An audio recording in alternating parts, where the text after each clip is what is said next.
What I wanted to share was what some of the things and some of the projects that we've been doing at the Huhugam Heritage Center. Got the next slide. This is the Huhugam Heritage Center, which is located on the north border of the Gila River Indian Community. We have a facility that was completed construction last year. And as you can see, we have 3 buildings. One is for a museum, which is on the left. And the middle building is the archaeological collection storage. And the building to the right is the administration and the archives and library. Next slide. Then these are some of the projects that we're working to build up our photographic collections. What we're doing is research at other institutions, and also we will begin going out to the community for a photo scanning project, and also looking for more acquisitions. One of the first acquisitions that the Heritage Center received was the Bertha Parker's collection. And she was a teacher on the community in the late 30s and the early 40s. And I'll tell you more about that as we go on. As for researching at other institutions, as I said, our collections are limited in the Heritage Center. So what staff members have been doing is been going out to the other institutions which hold some of the photographs of the people from the Akimel O'odham and the Pipash from the Gila River. In doing so, we hope to obtain copies and to become a research center for the people in the community who may not be able to go out and to visit these other institutions, who may not be able to come to Tucson and to spend time here at ASM or AHS. Some of the reactions that we got during researching these photographs. I took a couple of staff members with me to a certain institution, and they had never been in an archive before, or they had never researched before. And so some of their reactions to some of the photographs that they've seen was mixed. In one instance, there's anger depicted, anger felt at certain photographs. Unfortunately, in one institution, we looked in the folder, and lo and behold, there's a photo of a burial, and none of us are prepared to see that. And so we just wanted to make these other institutions more aware of what is in your photographic collections, and to tell them more about, let them know, or just to make them more aware of some of the things that we as O'odham people find offensive. And in another instance, our staff members thought some of them were quite funny, and in a certain instance, one photograph of an O'odham man, of course he's reluctant to be photographed, but yet next to him there is a non-native who appears to be very proud to be photographed with his Indian friend. And these are just some of the things that we see, and some of the things that we note. And by continuing to research these other institutions, we hope to make staff more aware, to make other institutions more aware of their holdings, and to better, once we obtain these copies of these photographs, we hope to place better labels on them, make them more acceptable, put more acceptable labels on these photographs. And as I said before, can I have the next slide? We will begin a scanning project. What we hope to do is go out to our community and to speak with, first and foremost, is the elders, and to ask them, would you like us to scan your photographs? And if so, could we use them in an exhibit? And if they decide that they do not want us to use that in an exhibit or for any other instance, then that would be fine. So we want to, make this Heritage Center, since it is such a new facility, to have them feel that sense of ownership, that this is their place for them to come and to see what our history, what our culture is about. The next slide. as I mentioned before, is the Parkhurst collection.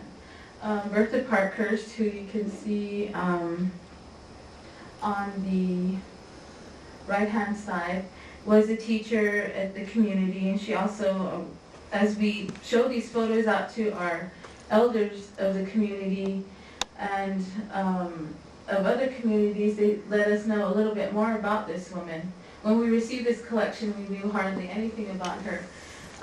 But as elders come and visit, they tell us, well, yeah, she worked for, I guess she later went on to work for the Indian Health Service, and she also worked in Salt River. So we're just finding, more about, and the elders get to see these, and it brings back certain memories for them. Can I have the next slide, please? This was taken in 1940 and is part of the May Day festivals, which were held in Sacaton. If you can see, there's a band. For this photo for me is very significant in that, one of these band members, we still haven't learned this yet, whether it is him or not, could be my grandfather. So it was surprising to see, and it be more research would be done, by myself and my family about this. Can I have the next slide? This is also part of the May Day celebration. And in these photos, you can see how this, the education began to take from the traditional ways. And the maypole dance is not a traditional upland dance. And so you can just, all of these things for the younger people, for the younger generation to see is, how our culture slowly began to, get taken away from us. Can you see the next slide?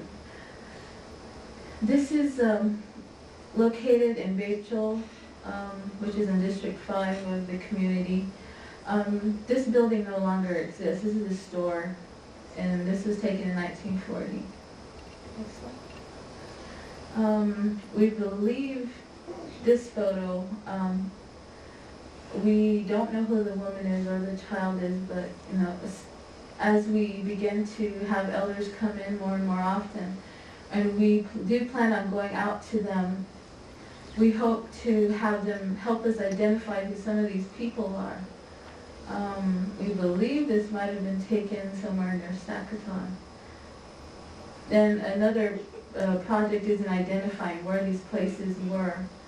So staff is interested in going out and to photographing the mountain ranges to find out exactly where this photo and other photos were taken. The next slide. This was taken in District 5, Casablanca. And my mother also used to tell me about picking cotton. And these are some of the young boys that were out there picking cotton. I believe this was taken in 1940. As a part of the school, the students planted gardens, and this is one of the gardens. I believe this is in Casablanca. The building behind the small house was also built by the young boys at the school.